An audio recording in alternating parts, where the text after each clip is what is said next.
Bonjour à tous, merci encore de votre fidélité. Je suis très heureux de vous retrouver pour ce nouveau numéro de School TV Le Mag. C'est déjà la 3e saison et on s'intéresse tous les jours à des initiatives, qu'elles soient locales, départementales, régionales, voire même nationales. C'est parti pour le sommaire de cette toute nouvelle émission. Aujourd'hui, gros plan sur la région des Hauts-de-France, une région jeune, dynamique, avec bon nombre de défis éducatifs. Quels sont-ils? Vous le verrez dans un instant. Et dans cette équation, quelle place pour le numérique, quelle vision, et surtout quelle stratégie, et surtout quels sont les moyens alloués pour développer un enseignement interactif et de qualité? On se posera bien évidemment toutes ces questions dans un instant. Et puis Irina Capron est ici présente sur ce plateau. On parle de Dunkerque, cher ami. Exactement. Avec cette année, cette rentrée, 6 écoles qui vont expérimenter le parcours bilingue français-anglais. Vous expliquez tout dans un instant, juste après l'expression orale.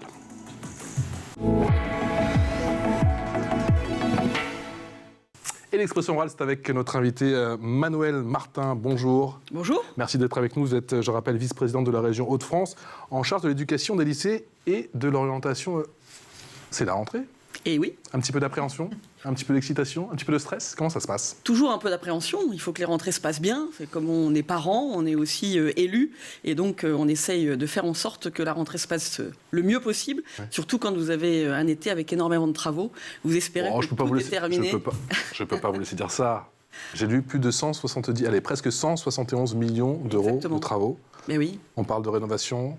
On parle d'extension, on parle de... Principalement rénovation, un nouvel établissement qui va ouvrir et que j'irai visiter dans quelques jours. Ouais. Et puis surtout beaucoup de travaux de rénovation, mais aussi on en profite pour refaire les cours de récréation, faire en sorte qu'on y mette un peu moins de bitume et un peu plus d'arbres et de verdure. Voilà, des travaux... On va y venir, mais bon, je ne pensais pas qu'on allait commencer avec les travaux, mais c'est parfait, parce que les travaux, on connaît tous ça. Oui, alors, fou. Pardon. Bon, j'ai pas un budget pour faire 170 millions d'euros de travaux. Mais j'imagine que même quand tu as 2-3 000 euros, c'est quand même un certain stress. Du coup, vous faites comment? Vous faites des petits allers-retours pendant l'été, des petits coups de fil pour savoir si tout se passe bien sur les différents chantiers? Alors, on a la chance d'avoir des agents formidables qui sont mobilisés tout l'été. Ils le savent, ça fait partie de leur mission. La région des Hauts-de-France compte beaucoup d'établissements scolaires, 272 publics. Et donc, vous imaginez que ça peut être 272 travaux pendant l'été, lieux de travaux pendant l'été. Et donc, nous essayons de les suivre le mieux possible. En fait, on est là pour régler les problèmes. Quand ça va bien, et on est content de retrouver l'établissement propre à la rentrée. Ouais. C'est lorsque vous n'arrivez pas à tenir les délais que là, ça devient compliqué. Et cet été, touche du bois. C'est du bois, allez-y, c'est du bois. Ouais. Voilà, cet été, nous sommes partis, a priori, sur une bonne dynamique et du coup, une belle rentrée. Mais je pourrais vous le dire que la semaine prochaine. Quelles sont les particularités de cette région des Hauts-de-France ? Alors, les particularités, elles sont nombreuses. Vous avez d'abord 2 anciennes régions qui ne fonctionnaient pas du tout de la même manière. Je vous parle bien évidemment dans le mode de fonctionnement établissement scolaire. Hein, je ne m'étendrai pas. L'ex-Picardie, bien plus rural que l'ex-Nord-Pas-de-Calais. Ouais. Donc, il a fallu marier ces 2 régions de manière la plus efficace possible. Et puis ensuite, des difficultés ou en tout cas des situations qui ne sont pas du tout les mêmes en fonction de là où vous habitez, de la formation que vous suivez. Et donc, nous devons en permanence ajuster, accompagner les jeunes, évidemment, mais aussi les familles, et faire en sorte qu'ils puissent étudier dans des lieux le plus agréables possible. Et c'est compliqué à harmoniser ? Oui, c'est compliqué à harmoniser. Je pense au transport scolaire, par exemple, que nous avons rendu gratuit pour tous les jeunes de la région des Hauts-de-France dorénavant, ce qui n'était pas le cas auparavant. Ouais. Et vous n'avez pas la même condition d'apprentissage lorsque vous avez 1 heure de transport scolaire que quand vous n'en avez pas. Donc il faut qu'on arrive à améliorer le cadre de vie de nos jeunes. Et c'est ce que nous faisons en transformant un peu les lieux scolaires, en les ouvrant sur l'extérieur. C'est un peu nouveau ces derniers temps, mais aussi en y installant des salles de musculation, des baby-foot. Voilà, on essaye de leur apporter tout ce que l'on peut pour le bien-être local. Madame Martin, est-ce que vous pouvez nous rappeler quelles sont les prérogatives, quelles sont les missions de la région en termes d'éducation? Alors, en termes d'éducation, la région, on a parlé donc des établissements scolaires. Donc, nous sommes concernés par les lycées, nous sommes concernés par l'entretien du bâtiment. En bon père de famille, nous devons faire en sorte que le bâtiment soit en bon état. Des travaux, de la rénovation, évidemment. Nous avons également, depuis quelques années maintenant, la compétence sur l'orientation, sur l'information à l'orientation des jeunes. Nous avons la lourde tâche de pouvoir faire en sorte que les les jeunes soient le mieux informés possible dès le collège, ce qui est nouveau pour nous, puisqu'auparavant, nous ne rentrions que dans les lycées. Dorénavant, nous rentrons dans les collèges, 4e, 3e. On se pose même aujourd'hui la question d'informer les jeunes à la 5e. Oui, c'est une bonne chose, parce que nous sommes, au cœur, en fait, entre le jeune qui se pose des questions au collège et ensuite, quand il suit sa scolarité en études supérieures, finalement, c'est le lycée qui est à l'intermédiaire. Et pendant votre scolarité au lycée, vous devez prendre des options qui vous permettent de vous projeter, donc il faut bien les décider avant. Nous avons la chance d'avoir développé un système d'information à l'orientation au travers d'ambassadeurs des métiers, donc des vrais personnes qui parlent de leur métier et je pense que c'est une bonne chose pour parler le mieux possible aux jeunes, en tout cas faire en sorte qu'ils puissent découvrir tous les métiers possibles. Quelles sont les missions les plus importantes, quelles sont les priorités concernant la région des Hauts-de-France ? C'est évidemment l'entretien du bâtiment, mais nous avons aussi plein d'accompagnements en parallèle. Je vous parlais de l'orientation, mais je pourrais vous parler de l'environnement numérique de travail. Nous avons aujourd'hui lancé un grand marché qui regroupe les collèges, les lycées, mais également les communes qui le souhaitent, pour faire en sorte que le jeune et sa famille puissent avoir accès à son emploi du temps, à la communication qui existe entre l'établissement scolaire et évidemment les familles. Nous avons un grand plan de lutte contre le harcèlement scolaire, un sujet pour lequel nous sommes beaucoup mobilisés l'année dernière suite à des événements terribles. Et donc, nous avons également ce sujet. On en a plein d'autres. C'est-à-dire que, en fait, la grande chance dans ce domaine, c'est que ça bouge tous les jours. Il faut évidemment inciter les jeunes à être plus mobiles, faire en sorte qu'ils aillent à l'étranger. Nous les accompagnons également sur tout ce qui est nouvelles technologies, mais aussi tout ce qui est environnement plus moderne de travail. On a pléthore de sujets qui nous occupent et c'est tout ce que nous avons à cœur de faire avec le président Xavier Bertrand. Je me dis qu'il y a tellement de choses à faire effectivement avec le président Xavier Bertrand. Je me demande par où on commence. C'est pour ça que je vous posais la question sur la priorité, parce que tout est important au final, encore plus quand on parle d'éducation. Mais comment on définit un projet régional ? On commence par où ? On se pose. On regarde, on discute beaucoup, on échange avec l'éducation nationale, les rectorats, les deux recteurs en ce qui concerne, les fédérations de parents, évidemment, les professeurs, les équipes éducatives qui sont les premières en première ligne. Puis après, on a lancé au précédent mandat un grand plan de rénovation de nos bâtiments, avec un plan pluriannuel d'investissement que nous continuons aujourd'hui. Et puis après, au fur et à mesure, nous essayons de porter les politiques d'accompagnement des jeunes, ce que je vous disais, l'orientation, l'environnement numérique de travail, mais également le devoir de mémoire. Je vous dis, je pourrais vous en lister. Et comment on évalue ces politiques au bout de 6 mois, 1 an, 2 ans, 3 ans, quand il y a un observatoire ? Comment vous faites ? Quand vous voyez que beaucoup d'établissements font appel à ce que vous mettez en place, vous dites il doit y avoir un intérêt. C'est pas si mal que ça. Quand finalement vous voyez que peu répondent. Et puis vous devez aussi agir en fonction de ce qui se passe. Je pense notamment à pas une nouveauté, mais le circuit court suite à la crise Covid, et évidemment le fait de pouvoir se nourrir en produits locaux que nous mettons aussi en place au travers des restaurations scolaires. Je vous rappelle que la restauration scolaire comme l'internat, ce sont des agents régions qui s'en occupent, et donc ça fait partie aussi de la compétence de la région de faire cela. Donc au-delà du bâtiment, il faut aussi faire en sorte que le jeune puisse être nourri tous les midis, parce que s'il n'est pas nourri le midi, eh bien souvent il n'est pas nourri. Il est bien nourri parce que ce sont des agents, en tout cas pour la région des Hauts-de-France, qui fabriquent sur place, qui se fournissent par des fournisseurs locaux et qui fabriquent, et ce sont des équipes qui fabriquent dans l'établissement scolaire. Est-ce que c'était dur à mettre en place et peut-être à faire changer les mentalités, cette cantine, ces cantines bio et ces repas aussi qui sont parfois végétariens? Non, parce que c'est l'air du temps, c'est la demande des familles. Il faut juste trouver le juste milieu, pas imposer à tout le monde. Il faut avoir une certaine liberté. Moi, je compte beaucoup aussi sur les idées de nos chefs de cuisine qui trouvent toujours le petit plus qui fait que le jeune va aimer. On a mis en place des salades bars, par exemple, où vous avez le choix de plusieurs ingrédients plutôt que d'imposer un ingrédient aux jeunes. Eh bien, vous avez le choix. Le principe du salade bar, il se sert lui-même, ce qui fait qu'il n'a pas une quantité forcée. Il prend ce qu'il a envie. Vous avez moins de gâchis, moins de déchets, moins de dépenses au ramassage. Et donc, c'est toute une chaîne qui est très importante, qui se réfléchit grâce à nos agents qui sont très impliqués dans leur travail tous les jours. Ça, c'est la charge de la région, c'est la charge des départements, c'est la charge des maires du coup. Non, de la région pour les lycées, des départements pour les collèges et des maires pour les écoles primaires. Pour les écoles primaires. Comment sont choisis les différents dispositifs? Vous avez dit qu'effectivement, il y a certains dispositifs qui marchent plutôt bien dans certains établissements et que du coup, vous recevez des appels. Comment vous les élaborez? Comment vous les sélectionnez? Les idées viennent d'où? Alors, les idées viennent du terrain, souvent. Souvent, c'est les directeurs d'établissement qui vous appellent, les directrices. Qui nous disent, est-ce que vous avez un accompagnement là-dessus? Nous, on a la possibilité de développer des actions, ce qu'on appelle éducatives, donc en parallèle de la scolarité. Toutes les régions ne le font pas. Et nous avons lancé deux styles d'accompagnement. Un premier qui est un budget alloué à chaque établissement pour accompagner les jeunes. Donc, nous ne décidons pas, nous ne donnons aucune orientation.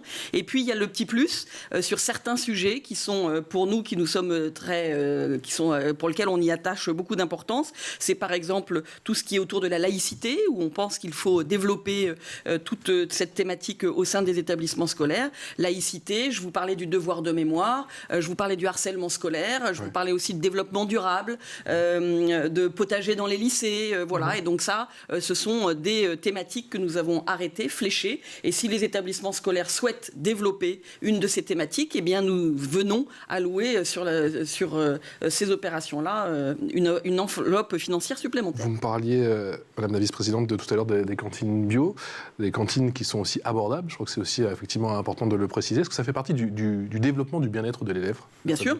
Bien sûr, bien sûr. Ça doit être abordable, ça doit être bon, mais ce doit être aussi en responsabilité. Il faut que le jeune se rende compte que dans l'assiette, ça ne vient pas tout seul, il y a un travail qui est fait et comment il est fait. Et donc on essaye de vraiment mobiliser. On a la chance d'avoir des équipes qui sont toujours... Il y en a toujours qui le sont moins, mais on a la chance d'avoir des équipes qui sont très mobilisées et qui arrivent à partager leur savoir-faire auprès des jeunes et qui incitent les jeunes finalement à goûter. Et c'est toute la richesse que nous avons en ayant des agents dans les restaurations scolaires qui sont là à disposition des jeunes pour les jeunes. Et bien souvent d'ailleurs, il y a des connivences qui se créent et les agents connaissent les habitudes des élèves, donc c'est souvent très agréable. Moi, dès que je visite un établissement scolaire, j'essaye de m'arrêter dans une restauration scolaire pour goûter de la même manière que l'élève. Ouais. Et je peux vous dire que je suis très, très agréablement surprise. Moi, j'avais le souvenir de la cantine de mon enfance. Moi aussi. Et ben, je peux vous dire que vous pourriez retourner dans un établissement scolaire, vous ne serez pas déçus. Ça a bien changé. Dans les Hauts-de-France, en tout cas. Dans les Hauts-de-France. On va y aller. C'est chez toi. Oui. Allez, c'est parti, justement. On va aller, pas dans une cantine scolaire, mais on va aller du côté de Dunkerque. C'est parti. Irina, tu nous parles de Dunkerque. Pour cette rentrée, 6 écoles vont expérimenter le parcours bilingue français-anglais. Oui, ça concerne les écoles maternelles Giono, Meurice, Charles Perrault et les écoles primaires André Nita, Lucien Maillard et Louise de Bettigny. Alors, les élus du conseil municipal ont adopté en juillet dernier une délibération actant le partenariat entre la ville et l'éducation nationale. La municipalité a annoncé que le territoire du Nord allait se développer dans les années à venir. 20 000 emplois sont à prévoir dans l'industrie, l'énergie, le BTP et la logistique d'ici 2035. Et pour Gilles Ferrin, adjoint à l'éducation, ce parcours bilingue français-anglais, c'est un levier pour répondre aux besoins d'insertion professionnelle. Selon lui, l'employabilité vers les emplois industriels et tertiaires passe par la maîtrise de la langue anglaise. Irina, on peut dire que nous, les Français, on a la réputation d'être des mauvais élèves. Ah bon? Ah bah oui, les enfants... En ce qui concerne l'apprentissage de l'anglais. Oui, les enfants des pays du nord de l'Europe maîtrisent très tôt la langue de Shakespeare. En Suède, par exemple, ils sont parfaitement bilingues. On ne peut pas dire que ce soit la même chose pour nous. Selon le classement EFEPI, donc l'indice de compétences en anglais de 2022, la France arrive à la 34e place sur 111 pays, 26e sur 35 pays européens. En 2021, nous étions à la 31e place. Et les Pays-Bas, bien évidemment, occupent toujours la première place. Et l'apprentissage de l'anglais comporte de nombreux bénéfices. Bah oui, parce que l'enfant va avoir une véritable stimulation intellectuelle. Les enfants bilingues, ou presque, ont de plus grandes facultés de conceptualisation, de symbolisme, d'analyse. L'enfant va apprendre plus vite, une facilité d'expression orale qui lui servira pour s'exprimer facilement lors de ses études. L'enfant va également s'ouvrir au monde. Apprendre l'anglais va éveiller la curiosité, apprendre les culture et le monde qui l'entoure. Et on en a parlé, la mondialisation a fait de l'anglais une langue essentielle à connaître pour évoluer dans le monde professionnel. Alors à quoi ressemble ce parcours bilingue que propose justement la ville de Dunkerque? Alors la convention prévoit 6 heures d'anglais par semaine. Les écoles disposent également de ressources en interne. Cette expérimentation doit durer 4 ans. Elle prévoit également un déploiement progressif dans les classes de cycle 2 et 3, donc jusqu'au CM2. Et après la CM2, ils pourront intégrer un collège avec une classe langue et culture européenne et des lycées qui disposent également d'une section européenne en anglais. Quels sont les moyens qui sont mis à disposition? Alors la ville de Dunkerque va soutenir ce projet sur le plan logistique en mettant à disposition des moyens informatiques pour faciliter l'apprentissage de l'anglais. Donc 15 tablettes, 15 casques, un vidéoprojecteur seront distribués dans chaque classe ainsi que des manuels.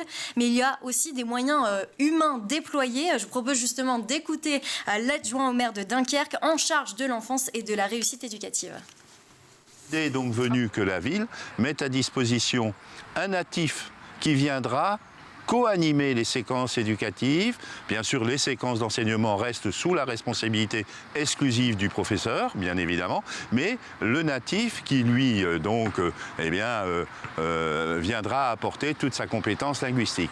Ça, dans l'ensemble des écoles test. À côté de cela, la ville a recruté un coordinateur également langue qui sera chargé, bien évidemment, de la mise à disposition de ce personnel dans les différentes écoles. À côté de cela, la ville a aussi décidé de former les ATSEM qui travaillent dans les écoles maternelles pour que cette imprégnation linguistique puisse également se faire sur les temps de pause, ainsi que les animateurs de la pause méridienne. Donc vous voyez, on est vraiment en train de travailler sur comment les enfants peuvent-ils davantage baigner dans la langue pour se l'approprier beaucoup plus aisément. Irina, c'est donc possible d'accompagner son enfant dans l'apprentissage des langues? Exactement, et vous avez beaucoup de supports pour vous aider. La lecture d'un livre, le visionnage d'un film ou encore un jeu qui peut vous permettre à l'enfant et vous de se familiariser avec la langue de façon ludique et amusante. Et quand il est un peu plus grand, les séjours linguistiques vont être une très belle occasion pour les jeunes d'être en immersion et de se perfectionner dans la langue anglaise. Madame la vice-présidente, ces expérimentations dans la ville de Dunkerque, que c'est amené à se propager, si je puis dire, sur tout le territoire des Hauts-de-France? Alors, vu la proximité en plus. On le souhaite, mais il y a déjà beaucoup d'initiatives qui sont faites dans les lycées. Moi, je peux vous parler de ce que je connais. Sûr. Mais je pense notamment à des jumelages entre des classes internationales. Aujourd'hui, on a la chance d'avoir du matériel informatique qui permet de communiquer. Et donc, les jeunes peuvent échanger à distance de manière assez incroyable. Il existe aussi, j'ai en tête un établissement scolaire qui a fait un escape game en anglais dans une ville. Et donc, aujourd'hui, il est mis à disposition de la ville. Et voilà, il y a plein d'initiatives qui sont prises et qui sont là pour effectivement développer la langue, les langues d'ailleurs, l'apprentissage des langues qui est indispensable aujourd'hui pour l'avenir de nos jeunes. Dans quelle mesure la région des Hauts-de-France a pris le virage du numérique ? Elle a pris le virage numérique depuis bien longtemps, dans la mesure où elle fait en sorte que tout... Alors, il y a deux choses, je vais me permettre de dire. Il y a ce fameux environnement numérique de travail qui permet d'avoir justement plus de cahiers de texte, plus de papier. Tout est maintenant numérique, ce qui n'était pas gagné. Avec une application qui marche autant bien sur un mobile, aussi bien sur un mobile que sur un ordinateur. Et puis, il y a aussi tout le matériel qui est mis dans les établissements scolaires. C'est tout l'investissement de la région des Hauts-de-France. C'est 10 millions d'euros par an investis par la région dans les lycées en matériel informatique, où nous livrons régulièrement, nous n'attendons pas que le matériel soit obsolète, nous livrons régulièrement du matériel, nous renouvelons le matériel un peu naturellement pour l'ensemble des établissements scolaires, pour faire en sorte que les jeunes apprennent sur ce qui existe aujourd'hui. Et puis après, il y a tout l'accompagnement. C'est bien beau d'avoir le matériel, mais il y a tout l'accompagnement. Et c'est un partenariat qui est fait avec l'Éducation nationale, qui permet l'apprentissage de ce matériel, qui doit être au plus près de la réalité professionnelle. Wi-Fi dans vos lycées? Par exemple, le dernier qui sort de terre, alors dans le dernier lycée, parce que c'est de la maternelle au lycée à Marc-en-Barœul. Mais... Dans le dernier qui sort de terre, évidemment. Dans les précédents, c'est très compliqué, parce qu'il n'y en avait pas. Et on a et quand on ne le fait pas au début, Du coup, c'est compliqué après. Compliqué, il faut tout casser, faut tout recabler. Et on a des lycées qui sont très très étendus. Ouais. Vous allez sur les lycées en bord de mer, Berck-sur-Mer, ou voilà, c'est des très grands lycées.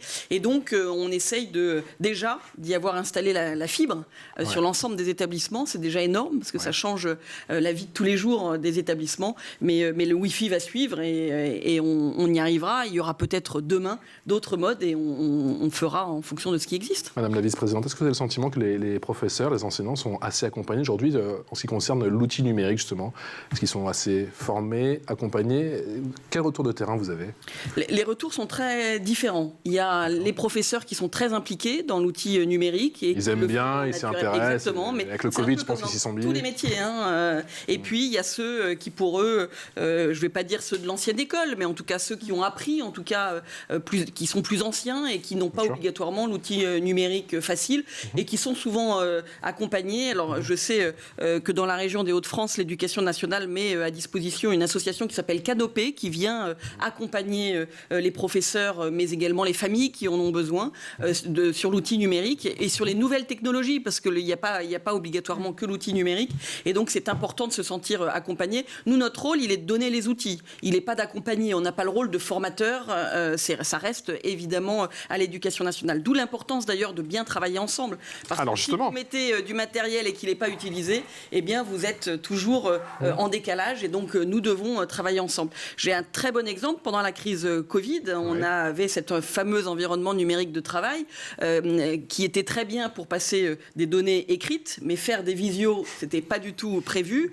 Eh bien, en travaillant avec l'éducation nationale, nous avons réussi à faire évoluer notre dispositif et en quelques semaines, avec un fournisseur qui a été très à l'écoute, on va dire, on a pu mettre à disposition un outil formidable et c'est un exemple de travail. Si on n'avait pas travaillé main dans la main avec l'éducation nationale et avec les deux recteurs qui étaient là, nous n'aurions jamais pu répondre à cette demande qui était indispensable. Quand on revient un peu en arrière, il y a quelques années, jamais on n'aurait imaginé pouvoir travailler avec une visio. Aujourd'hui, c'est normal et naturel. Comment se passe justement le travail avec l'éducation nationale ? C'est des échanges en permanence, on n'est pas toujours d'accord. Nous avons la carte des formations professionnelles. La région donne l'aval des ouvertures et des fermetures dans le cadre de la formation professionnelle. Et donc nous devons travailler avec l'éducation nationale. Très souvent on est d'accord, très souvent on partage les mêmes objectifs. L'idée étant vraiment de préparer nos jeunes au métier de demain. Donc c'est pas de garder des formations qui n'insèrent pas le jeune à la sortie de la formation. C'est bien évidemment de trouver des formations insérantes.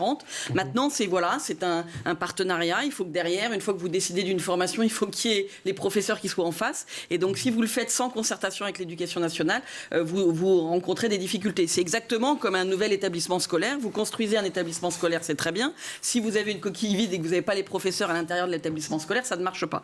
Donc, c'est un partenariat que l'on travaille tout le temps, en permanence. Il y a des fois des hauts et des bas, mais je dirais qu'on a la chance dans la région des Hauts-de-France de très bien travailler avec l'éducation nationale et les deux recteurs que nous avons. J'imagine que c'est ô combien important et un sujet, j'imagine, sur lequel vous êtes forcément d'accord avec l'éducation nationale. Et vous l'avez évoqué en début d'émission, c'est le sujet sur le harcèlement scolaire, effectivement, avec un petit peu partout sur le territoire national des cas dramatiques, pour ne pas dire tragiques. Et vous avez décidé depuis quelques mois de prendre les choses à bras-le-corps, mais c'est vrai qu'on a parfois ce sentiment, tellement le sujet est complexe, encore une fois, qu'on se sent parfois un petit peu démuni. Oui. Et on le comprend évidemment, que ce soit pour les familles ou pour les jeunes. Nous avons décidé, en partenariat avec l'éducation nationale, de venir renforcer ce que l'éducation nationale fait déjà. Vraiment un grand plan contre le harcèlement, notamment en sollicitant, nous avons des jeunes conseillers régionaux issus des établissements scolaires, en les sollicitant, en participant à la communication justement contre le harcèlement scolaire. Il existe des films qui sont faits par les jeunes. Nous souhaitons les diffuser dans l'ensemble des établissements scolaires. À un moment ou un autre, il faut que le jeune soit sensibilisé sur le harcèlement scolaire. C'est un travail de tous les instants, mais je crois qu'il est indispensable aujourd'hui d'y mettre un accélérateur parce que nous devons, par toutes ces actions qui aujourd'hui n'étaient peut-être pas obligatoirement coordonnées, qui n'étaient pas du rôle de la région, bien sûr. Mais on ne peut pas laisser des jeunes... On a quand même le sentiment que c'est vrai que tout le monde doit s'y mettre, que ce soit le département, la région... Les familles, ça doit être collectif. Et ça doit être collectif sans se faire concurrence, bien évidemment. Ça doit être complémentaire de nombreuses actions, mais surtout dans l'unique et seul intérêt du jeune, faire en sorte qu'il n'y ait pas de jeunes harcelés et surtout empêcher les jeunes harceleurs aussi. Et puis il y a une autre problématique qu'il faut aussi avoir en tête, sont les problématiques entre les jeunes et les professeurs. Il y a aussi des professeurs qui peuvent harceler des jeunes ou des jeunes qui peuvent harceler des professeurs. Cela aussi, il faut les traiter. Et donc nous devons regarder la problématique dans son ensemble et travailler tous ensemble pour pouvoir être le plus actif possible et réactif surtout possible. Madame Martin, vous pensez que le pas de vague a encore de beaux jours devant lui, ou que cette phase pas de vague, comme on l'a surnommé pendant très longtemps, avec effectivement peut-être ce manque de remontée, ou alors cette remontée de la part des professeurs qui n'était pas forcément entendue de la part de leur hiérarchie, vous croyez que c'est en train de changer ou pas forcément ? Ça va prendre du temps. J'espère que ça change. Malheureusement, oui, il y a un temps qui est que tout le monde doit vraiment se rendre compte de ce qui se passe. Maintenant, c'est pareil aussi, c'est-à-dire que je pense que plus on en parlera, plus on prend la conscience est bien là, et j'espère qu'on trouvera des solutions pour éviter et qu'on n'en parle plus, justement, le pas de vague disparaisse. Les ministres d'éducation change comme assez régulièrement. Est-ce qu'il est difficile, du coup, de maintenir une politique au niveau régional ? Est-ce qu'il y a des changements ? On doit tenir compte de ce que dit l'Éducation nationale. Ou est-ce que vous, à votre niveau, vous arrivez à garder, puisque vous avez quand même un projet régional qui a été édicté, vous en êtes déjà à votre 4e, je crois. Est-ce que vous arrivez justement à garder justement une certaine constance et que ça ne change pas dès qu'il y a un nouveau ministre de l'Éducation ? Vous voyez ce que je veux dire ? C'est peut-être tout un peu à fait. compliqué. Non, mais je comprends très bien. On a une certaine constance. Je dirais que le dernier événement le plus important, ça a été la réforme de la formation professionnelle annoncée par le président de la République. Il s'avère que c'était déjà mis en application dans la région des Hauts-de-France. Donc on a cette chance-là, mais je pense que c'est pas une chance d'ailleurs, c'est du bon sens. Je vous le disais tout à l'heure, continuer à former des jeunes dans une formation qui n'insère pas, il n'y a aucun intérêt. Aujourd'hui, on sait qu'il y a certains métiers, le secrétariat par exemple, ne fonctionne plus, puisqu'aujourd'hui tout le monde sait se servir d'un ordinateur, et donc il faut trouver la formation secrétariat dans un domaine qui marche bien plus, et donc nous devons faire en sorte que ces formations elles évoluent, et que le jeune puisse, dans tous les cas, s'il a fait une formation, trouver un emploi derrière, c'est toute notre volonté. Et donc, c'est plutôt du retour de terrain que nous appliquons. Les ministres donnent les grandes lignes, donnent les grandes lignes au rectorat.